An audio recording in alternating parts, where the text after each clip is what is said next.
Happening now, a former attorney for the city of Jamestown is facing criminal charges. And we have an update on a multi-million-dollar plan in Dunkirk to revitalize the northern Chautauqua County city. Plus, the National Comedy Center announced its 2023 Lucille Ball Comedy Festival lineup. Live and on demand, this is WNY News Now. Thank you for joining us for WNY News Now. I'm Bronson Rasmussen in for Justin Gould. Those stories and more are coming up. But first, a former official for the city of Jamestown is facing criminal charges connected to a police investigation earlier in the year. Ben Haskins, who was the city's associate corporation counsel, is charged with second-degree recklessness, endangerment, and disorderly conduct in connection with an incident on Tuesday, March 28th. Chautauqua County Sheriff's Office, who issued a police report nearly a month after the investigation, provided few details about the alleged crime. Deputies had accused Haskins of acting in a recklessly manner and allegedly creating a substantial risk of injury to another person during an afternoon incident on Baker Street in the city of Jamestown. He has since been issued a ticket to appear in the city of Jamestown court. Now, Haskins had left government on April 14th for a position in the Public Defender's Office. WNY News Now has reached out to the Public Defender's Office for a comment to confirm employment with Chautauqua County, but as our broadcast, we have not heard back. The Village of Fredonia has launched a study to determine if connecting their water system with the city of Dunkirk's supply would be beneficial. Over the years, the northern Chautauqua County's community system has been plagued by numerous issues, from frequent boil water orders due to filtration failures to an overall revenue loss. Last month at this time, officials in Dunkirk proposed working together to build a 4,000-foot-long pipeline that would transport water from the city to SUNY Fredonia's campus, one of the municipality's largest customers. The project, we're told, would provide adequate output at a price that could solve the issue of expensive production at the village's current reservoir in the town of Pomfret. Fredonia Mayor Doug Essex says is hopeful for a partnership that could be both beneficial to both communities. Both communities and the region around us need redundancy, so closing down anything would be foolish, and that was not my intention with that main interconnect with the city of Dunkirk, and I can tell you it was not Mayor Rosas. He said whatever capacity that the village council would want to go, that they were able to supply water in a redundancy fashion or a full out supply if that's what the village leaders would want. Now, the last time the village reviewed their water and sewer department in a study like this was in 2016. Well, local leaders in Dunkirk have started to review potential products that would receive funding from a multi-million-dollar downtown revitalization grant awarded by New York State earlier in the year. Our Justin Gould has an update for us. In January, the city of Dunkirk joined 5 other Western New York municipalities, winning a $10 million grant, part of the Downtown Revitalization Initiative. This is a very exciting time for Dunkirk. $9.7 million to fund some transformative and catalytic type of redevelopment projects. This week, officials in the northern Chautauqua County City met with consultants, which will work with the community to set up goals and review ideas. The way projects will happen is if people come to the meetings and, stand up and give us your thoughts, because we're going to go out of our way to try to get public input and to have meetings in various locations around the city. Outlining qualifying undertakings can be tricky since they must follow strict guidelines. Already, one idea was shot down by those with Empire State Development: restoration of Brooks Hospital. And it was recommended to me to not include anything to do with Brooks Hospital in the application. Brooks would have to be the entity that would submit a project for consideration. As for a timeline, the Director of Planning and Development hopes to finalize an application by the end of summer. We'll likely submit 12, 13 projects that will total probably $13 to $14 million, and from there, the state will come back with $9.7 million worth of project awards. Justin Gould, WNY News Now.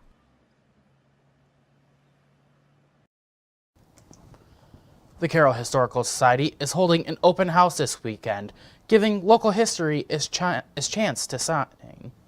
The Historical Society spends the winter months preparing and updating their exhibits to bring a fresh perspective to local history. The open house will invite members of the public to the historical institution to partake in local history. Guests will see loads of artifacts, documents, and records of times well past. Organizers are also holding a basket raffle to help raise donations. Harold Bennett, president of the Historical Society, says that these donations are needed to keep the Historical Society alive. We rely on donations to survive here, and it's a lot of cost in that to run a museum like this, because you need special boxes, special papers, special things to store the artifacts. We just recently put up new shelving and for storing artifacts. It's quite a job to keep everything organized here. The open house will take place on Saturday, May 6th from noon until 4 p.m. All are welcome to attend. While the National Comedy Center has announced the famous talent coming to Jamestown this summer for the annual Lucille Ball Comedy Festival. The National Comedy Center will hold the Comedy Fest from August 2nd through the 6th, showcasing two popular headline acts, Gabriel Fluffy Gazelias and Taylor Tomlinson.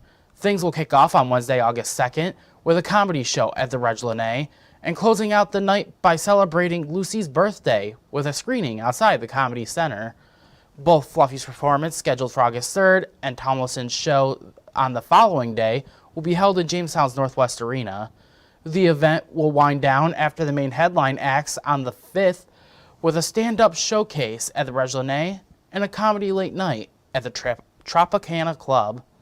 Now, pre-sale tickets will be available for the Comedy Fest beginning Friday, May 12th for the National Comedy Center members, and public tickets are on the following Friday. While switching gears a little bit, we'll get a check of our first weather forecast with Chief Forecaster Andrew Stevenson. And am I going crazy, or do I actually see warm weather and sunlight out there? Wait, let me ask you a question, Brian. Do you think we should get Jeff Dunham to come in for the Comedy Festival? I really think they should bring in Jeff Dunham. I prefer Terry Fader. Fair enough. Maybe we can have two shows next year, Jeff Dunham. Let's do it.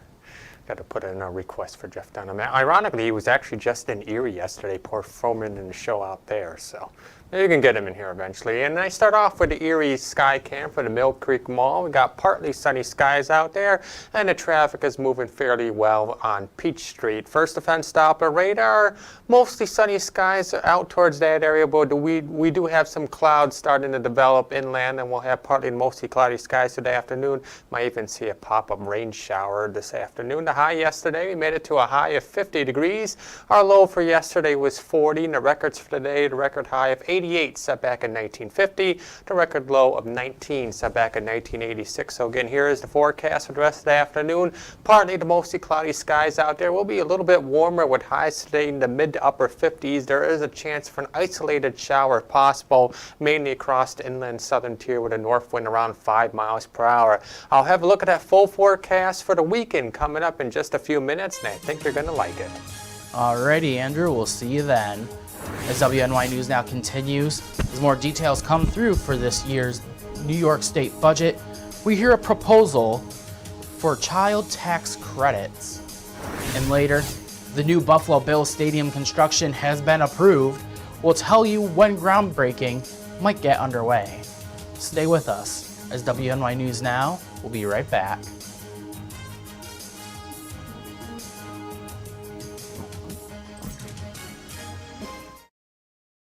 With coverage that matters, this is WNY News Now. 3-on-3 basketball returns to Jamestown, New York this summer. Collaborative Children's Solutions and partners are hosting a Gus Macker tournament August 19th and 20th in Brooklyn Square. The streets will be packed with a festival atmosphere, bringing the youngest of our Macker mites up to the adult players who compete for the top prize in their divisions. Register online at Macker.com before July 31st. The Jamestown Macker will also include some specialty competitions, making it one of the best community events of the year. EagleZip.com is your local one-stop shop for all of your home and business computer needs. Located on Fluvan Avenue Extension, just outside of Jamestown, EagleZip.com sells and services all brands of desktops and laptops, as well as servers and network equipment for your business. All new computer sales include transferring your data from your old computer plus a 2-year warranty. Call EagleZip.com today. Stop by EagleZip.com today and let us make computers easy for you. On this episode of Lead and Lures, pro staffer and lethal lady Caitlin Armstrong takes out her big Ohio buck. Months of hard work, dedication, and scouting have led her to this moment. You're not going to want to miss this episode of Lead and Lures. Roku TV.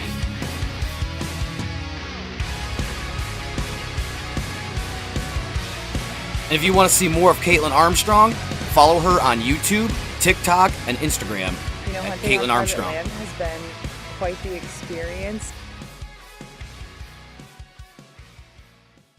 You're watching WNY News Now, where coverage comes first. We have continuing coverage on the final state budget plan.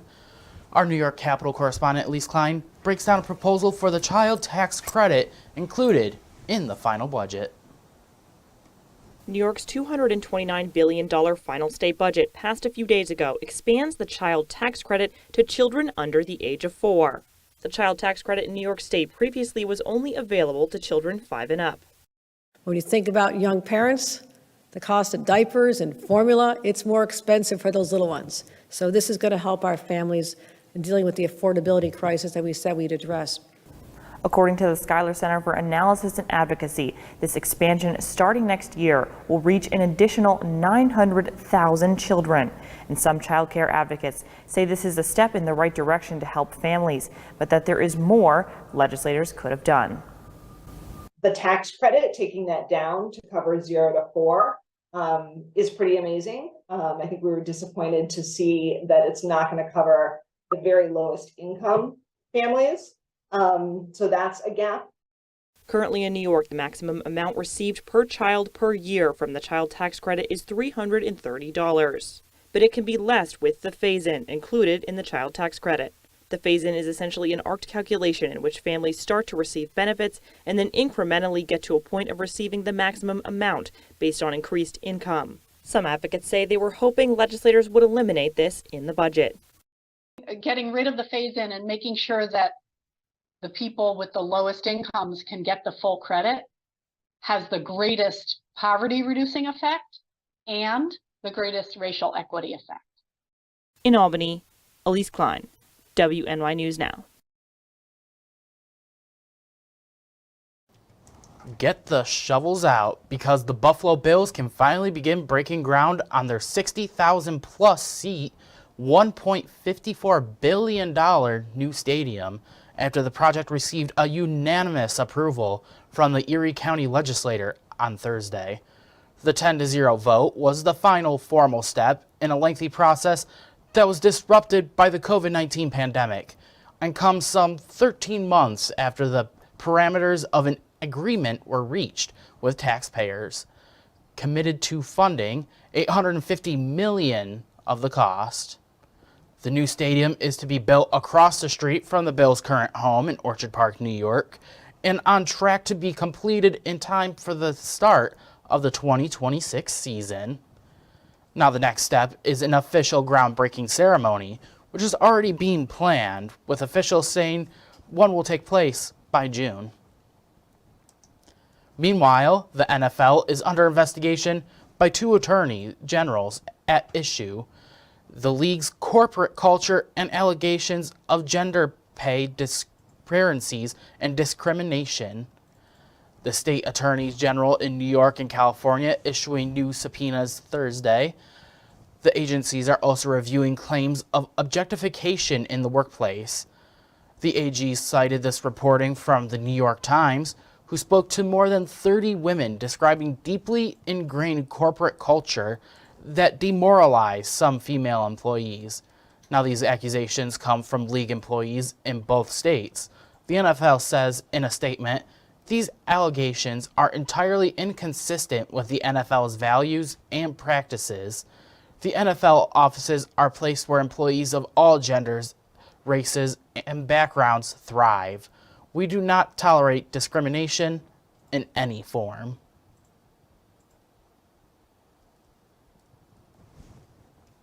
This week in Harrisburg, Pennsylvania lawmakers passed what many are calling historic legislation to protect members of the LGBTQ community. Brendan Scanlon has the details on the Fairness Act and why some opponents says it goes too far. The majority required by the Constitution having voted in the affirmative, the bill passes finally. This week, the Democratic-controlled State House passed the landmark legislation to protect members of the LGBTQ community. There's so many people across this Commonwealth who know exactly what it's like to be treated unfairly simply because of who they are and how they identify. House Bill 300, or the Fairness Act, would amend the Human Relations Act to prohibit discrimination in housing, employment, and public accommodations because of sexual orientation or gender identity. And that is what this has always been about. For bill sponsor Malcolm Kenyatta and other LGBTQ lawmakers, the Fairness Act is long overdue. And after 22 years since its first introduction, 22 years, this bill has finally gotten a vote on the House floor, and it has gotten 102 votes. But many Republicans argue that the bill only provides fairness for some and not for all. Everybody's rights need to be protected. This bill will lead to discrimination against people of faith. House Republican caucus spokesman Jason Gottesman believes the bill has far-reaching unintended implications. We believe as Republicans that nobody should be discriminated against in the employment and housing areas. That is something we don't have a problem with. Unfortunately, this bill goes far beyond that. It goes into allowing biological males to share locker rooms and bathrooms with girls. It would punish doctors for exercising their faith-based, medical, ethical, or moral beliefs in providing gender-affirming care to minors. It's now up to the state Senate to determine whether the bill will be sent to Governor Josh Shapiro for his signature. At the state capitol in Harrisburg, Brendan Scanlon reporting. Brendan, thank you. One Democrat voted against the Fairness Act, but 2 Republicans voted for it. 24 other states have passed similar legislation. Well, here's a great way to end the week. Friday is Cinco de Mayo. Every year on the 5th of May, Americans celebrate Mexican-American heritage and provide the United States Congress issued a proclamation in 2005 calling on Americans to observe Cinco de Mayo. Most people do so by enjoying a Mexican-themed meal and drinks like tacos and margaritas. You can also explore Mexican culture, music, dance, and film. While coming up, we dive into our Pet of the Week segment, where we help our furry friends find their forever homes. But first, we return with a look at our full weather forecast. Stay with us as WNY News Now. We'll be right back.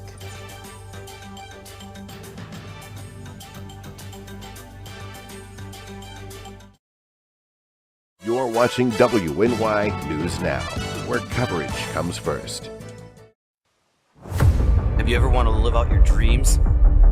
Hunt, fish, in all corners of the earth? Well, now's your chance. Follow Primitive Patriot Outdoors as we live out our dreams and show you how to live out yours through outdoor adventures. From Western New York to Africa to all corners of the earth, follow us on this adventure. It's an experience you've never seen before. Lead and Lures, Roku TV, channel 716. 3-on-3 basketball returns to Jamestown, New York this summer. Collaborative Children's Solutions and partners are hosting a Gus Macker tournament August 19th and 20th in Brooklyn Square. The streets will be packed with a festival atmosphere, bringing the youngest of our Macker mites up to the adult players who compete for the top prize in their divisions. Register online at Macker.com before July 31st. The Jamestown Macker will also include some specialty competitions, making it one of the best community events of the year. Slow down. Slow down and move over. Move over. When you see signs, Lights. Vests. please give us some room. Slow down. Slow down and move over. When you need help, It's our job To help you. to save you. despite the danger. This danger is real. Do your part. Please Slow down. Slow down. And move over. move over. With coverage that matters. This is WNY News Now. Fast, accurate, and everyday. First Defense Weather. Welcome back to WNY News Now. Currently in downtown Jamestown, we're under mostly cloudy skies. 51 degrees is the current temperature to Jamestown Airport with a west wind of 3 miles per hour. Well, let's take a look what's happening across the northeast right now. We got a couple high pressure systems, one to our north, one to our south. They are building in across the region, and that's going to provide us for a fairly dry weekend outside of maybe an isolated rain shower on Sunday. So let's go right into timing that out on Future Scan. For the rest of the afternoon today, partly mostly cloudy skies. Future Scan is trying to show up a pop-up rain shower this afternoon. If it is, it's a very low chance and would be across the interior southern tier. High pressure continues to build in tonight. We should go mainly clear skies overnight tonight. That should allow for maybe some frost to develop across the southern tier and inland locations. Tomorrow, I'm going to let Future Scan take us through the day tomorrow because nothing to worry about tomorrow. Partly to mostly sunny skies will take us through the day tomorrow with warmer temperatures, and then we'll have partly cloudy skies through the night tomorrow and into the day on Sunday. Again, there might be a chance for an isolated rain shower on Sunday. So here is that weekend planner. Beautiful weekly, mainly dry out there, mostly sunny skies tomorrow. Temperatures in the mid to upper 60s, close to 70. Heading into tomorrow night, partly cloudy skies. Lows will drop down in the lower 40s, and then Sunday, temperatures in the lower 70s. Sunday will be a mainly dry day, again outside of an isolated shower possible. While tomorrow night is also opening in night for State Line Speedway, and unlike last week where the rain decided it wanted to win the race, tomorrow no weather problems to report of around 6 o'clock when the races get started. Temperatures in the mid 60s with mostly sunny skies, and we'll drop down to the mid 50s for the rest of the night. So if you're going to the races, no weather hassles to deal with, although you might need a little jacket because it will drop down in the 50s. Now the extended forecast powered by Ultimate Satellite Solutions. We have a couple showers still in the forecast heading into Monday and then Tuesday, but at least next week temperatures will remain in upper 60s, close to 70. Outside those shower chances on Sunday and Monday, the rest of next week is looking fairly dry and feeling like spring finally. It's finally spring. It's about time. Well, in an effort to help animals find their forever home, WNY News Now is partnering with the Chautauqua County Humane Society in a segment called The Pet of the Week. Allie Perrin has more on Amber, this week's featured furry friend. Thank you, Bronson. So here I have Amber. She is a 5-year-old dog we have here at the shelter. She is actually our ambassador for our event that we have coming up called Empty the Shelters. She has been in a shelter setting for over a year, so she actually has a really unique story. She came from all the way from Atlanta, so she's used to the heat. Not too much of a fan of the snow that we have here. She was at a shelter that had a lot of dogs, and she was so scared and so fearful, they just didn't have the time or energy to put into her. One of our coworkers, Kathleen, actually worked at that shelter as well. She kind of arranged for Amber to be transported to us so that we would be able to work with her, get her comfortable, and try to get her adopted. So she was at the shelter in Atlanta for a year. She's been with us here for a couple of months now. She's a lovely dog. She loves people. She loves attention. She is a huge fan of other dogs. We're probably recommending a no-kid home for her just because she is really nervous at first. It takes her time to gain trust in people. But when she does, she is honestly your best friend. We're also recommending a quiet home for her, just because she does take so long to come around, that a nice quiet environment will definitely let her personality show. As you can see, she is a couch potato. She loves to just lay around and hang out. She loves her treats. As you can see, we have our hot dogs here. These are definitely her favorite snack. She's eating some that are in the blanket right now. So we're really hoping that with this event coming up that we can get her adopted and get her into a home. So if you're looking for a companion for your dog, a really chill friend just to be around your house and hang out with, definitely come and check out Amber. Thanks. Allie, thank you. To learn more about Amber or other residents of the shelter, be sure to contact Chautauqua County Humane Society at 716-665-2209 or visit chqhumane.org. Well, next, preparations are underway for the coronation of King Charles III. We check in with our correspondent in London, England, next.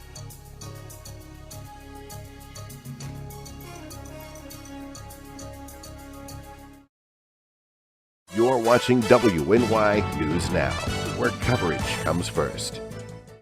I know what you're thinking. I need a job. I need a new career. Well, I've been there. I've been there. I've been there. I wasn't happy with what I was doing. After high school, I didn't have a plan. I just wanted to start working. I got laid off twice, but you gotta keep going. You just need the right skills. Find an apprenticeship. I found a 2-year IT program. I found a medical course online. I'm now a consultant in the tech space. You have more options than you think. You can do this. You will find something. You will find something new.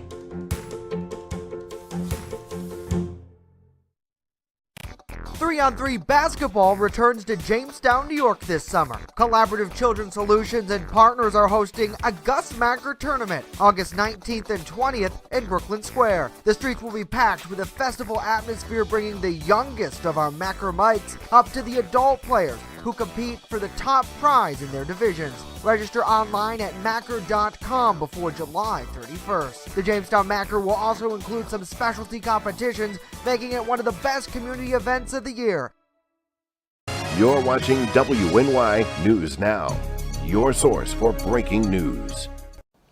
Celebratory anticipation is high ahead of the coronation of King Charles III.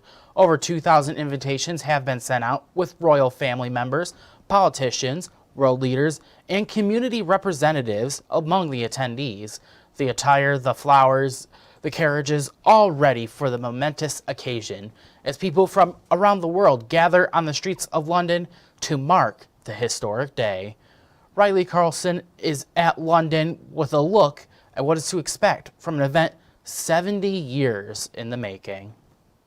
Preparations are well underway for tomorrow's big event. Early morning rehearsals have been taking place along the procession route, where hundreds of people have already lined up, waiting for their chance to witness history.